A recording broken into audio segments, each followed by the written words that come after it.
ambassadeur de Turquie au Conseil de l'Europe. Et c'est M. Bahadır Aliasi qui est venu à l'instant même de Bruxelles, qui va retourner tout de suite après à Bruxelles, merci Bahadır, et qui est le représentant de la TUSIAD, de l'Association des hommes d'affaires de Turquie, à Bruxelles, et qui est le président de l'Institut du Bosphore, qui est sur les relations entre la Turquie et l'Union européenne. Du côté de l'Ukraine, nous avons Madame Annie Dobanton, qui est journaliste, qui a été conseillère culturelle auprès de l'ambassade de France en Ukraine, à Kiev. Sur l'Union européenne, donc nous étions aussi associés en tant que Turcs à cette réflexion sur le projet européen. Et Ankara, mais nous devons autant à la Turquie dans notre effort à nous ancrer dans les structures atlantiques qu'à l'Union européenne. Donc, est-ce que la Turquie, en tant que pays pour le projet européen, elle est importante pour la Turquie, pour le voisinage, pour l'Ukraine aussi, mais pour les Balkans, mais aussi pour mettre en exergue les grandes questions. La nouvelle stratégie de la Turquie, 3 piliers, détermination dans le processus de révision. Ce que nous avons fait, vous savez que les négociations ont commencé en 2005, ça va faire presque 10 ans, et qu'il y a 14 chapitres qui ont été ouverts, un seul chapitre par chapitre, dans le droit primaire et le droit secondaire, une première phase qui va jusqu'en 2015 et une deuxième phase jusqu'en 2019. Tout ceci est déjà présent en anglais. Les participants, on va refaire ça à Izmir, Konya, Gaziantep, et on va avec ces documents. X1, quelle Turquie, X2, quelle Europe, et X3, quel contexte mondial. Le plus facile à prévoir, c'est le X1. Quelle Turquie? Ce ne sera qu'une Turquie qui sera prête, qui remplit les critères d'adhésion, qui est devenue une meilleure démocratie, un meilleur modèle de développement socio-économique, avec une meilleure performance de transposition de l'acquis communautaire à l'ordre juridique turc. Conclure avec la Turquie les négociations avec un traité d'adhésion qui sera soumis à la ratification du Parlement turc, des parlements nationaux, du Parlement européen, on ne va pas parler de l'élargissement de l'Union européenne vers la Turquie. S'il y a des problèmes juridiques, politiques, économiques, sociaux, est-ce que ce sera une Europe plus forte, plus approfondie, mais aussi un espace de démocratie au cas où ça peut être une Europe que je qualifie en latin, l'Europe, quand on lit on lit mieux, on essaie de comprendre mieux si on le peut en arrière, mais c'est approfondir le marché unique actuellement pour les politiques de transport, énergie. Pour le cas de la Turquie, j'ai plutôt le sentiment qu'on a fait un mouvement inverse. On était engagé dans la politique d'élargissement. Il y a des négociations qui ont été ouvertes à partir de 2005 et que plus on s'enlise, plus les uns et les autres sont désenchantés, les Turcs par rapport à l'Europe, l'Europe par rapport à l'évolution de la Turquie, et on se retrouve avec un glissement qui est peut-être quelque chose d'intermédiaire entre la politique d'élargissement et la politique de voisinage. Alors, l'Europe, je dirais, quelle Turquie, quelle Ukraine, ça c'est la première interrogation. Je crois qu'une des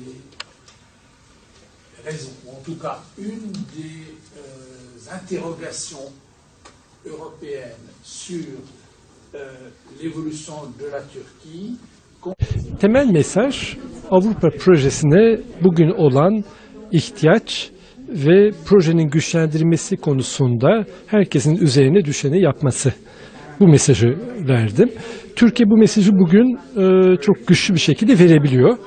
Avrupa'nın da vermesini aslında hem bekliyoruz hem de vermesi için her türlü neden var. 2014'ü Avrupa yılı olarak Sayın Başbakanımız, şimdi Sayın Cumhurbaşkanımız ilan ederken Avrupa aynı zamanda bu yıl yeni bir Avrupa Parlamentosu, yeni bir Avrupa Birliği Komisyonu, yeni bir Avrupa Birliği Yüksek Temsilcisi Güvenlik ve Dış Politikadan sorumlu.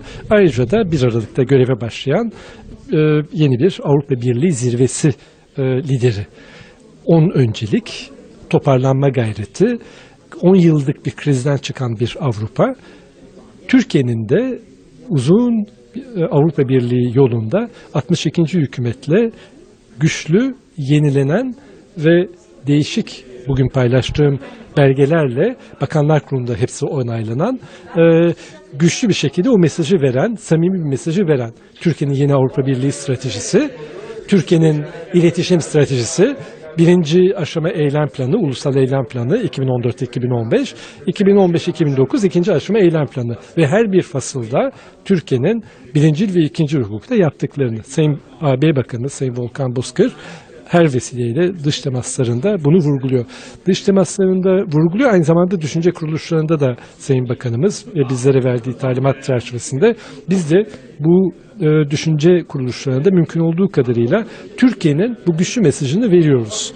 Bu transatlantik ticaret anlaşması, Türkiye'nin ABD ve ABD ve Avrupa Birliği arasındaki geniş çerçevedeki çerçevenin içinde olması, bunlar gümrük birliğinin güçlendirilmesi, derinleştirilmesi boyutu.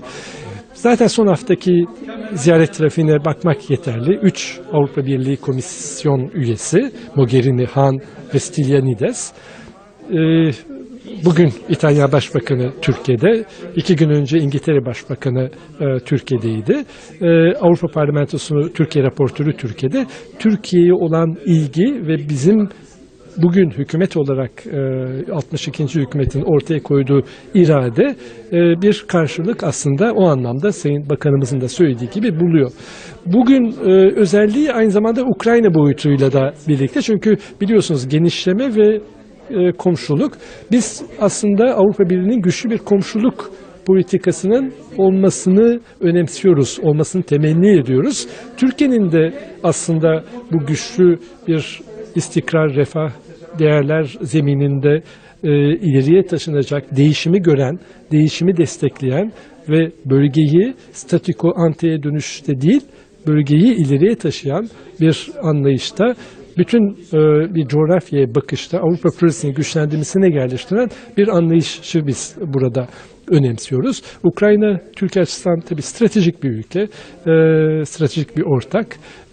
Ukrayna'nın bugün çok güzel Fransız konuşmacı ortaya koydu. Bu Avrupa boyutuna nasıl yaklaşıyor? Bugün biliyorsunuz en büyük krizlerden biri.